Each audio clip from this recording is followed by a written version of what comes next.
नमस्ते, बोटको GPS tracker हो। योभन्दा अघिल्लो भिडियोमा मैले चाहिँ यसलाई अनबक्सिङ गरेको थिएँ हैन। त्यसपछि के हुन्छ भन्ने कुरा मलाई पनि थाहा थिएन। फर्स्टमा अब हामीले चाहिँ यसलाई चार्ज गर्यौं। चार्ज गरिसकेपछि यस्तो स्क्यान गर्नुस् भनेर यस्तो आउँदो रहेछ हैन। अब हेर्नुस्, अब मैले स्क्यान गरेर हेर्छु हैन। अब स्क्यान गरेर हेरेपछि स्क्यान गर्दा एउटा यसको एप आउँदो रहेछ हैन। एप अब यसमा चाहिँ अब गुगल प्लेबाट गर्ने कि एप्पल स्टोरबाट गर्ने भनेर आउँछ। अब मेरो फोन चाहिँ आइफोन भएको हुनाले चाहिँ मैले चाहिँ एप्पल स्टोरबाट गर्छु। अब मैले त्यसलाई त्यो एप्पलमा क्लिक गरिसकेपछि बोट जीपीएस, अब यसलाई मैले गेट गर्छु, यसलाई इन्स्टल गर्छु।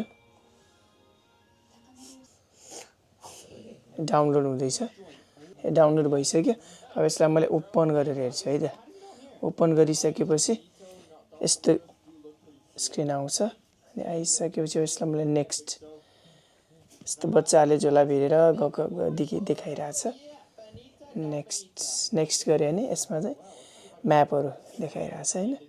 अब यसलाई चाहिँ मैले स्टार्ट गर्छु।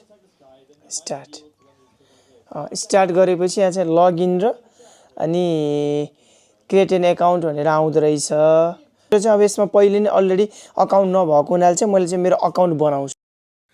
मैले अकाउन्ट क्रिएट गरेँ। अकाउन्ट एक्टिभ हुनको लागि चाहिँ यो अहिले के हो भने अकाउन्ट सबै कम्प्लिट भइसकेपछि अनि आफ्नो इमेल र अनि मोबाइलमा मेसेज आउँदो रहेछ, लिङ्क आउँदो रहेछ हैन। अनि त्यो लिङ्कलाई अन गरिसकेपछि अनि फेरि आफ्नो पर्सनल डिटेल्सहरू अनि क्रेडिट कार्ड अथवा डेबिट कार्ड चाहिँ चाहिने रहेछ। अनि यो सबै अपडेट गरिसकेपछि अनि अब तपाईँले चाहिँ 4 घण्टा जति ट्र्याकरलाई चाहिँ चार्ज गर्नुस् अनि त्यसपछि सबै एक्टिभ हुन्छ भनेर चाहिँ मेसेज आएको छ। हेरौँ अबबाट 4 घण्टा अप्लाई गरिसकेपछि के हुन्छ भन्ने कुरा फेरि तपाईँलाई म चाहिँ नेक्स्ट भिडियोमा बताउने छु। हस्, धन्यवाद।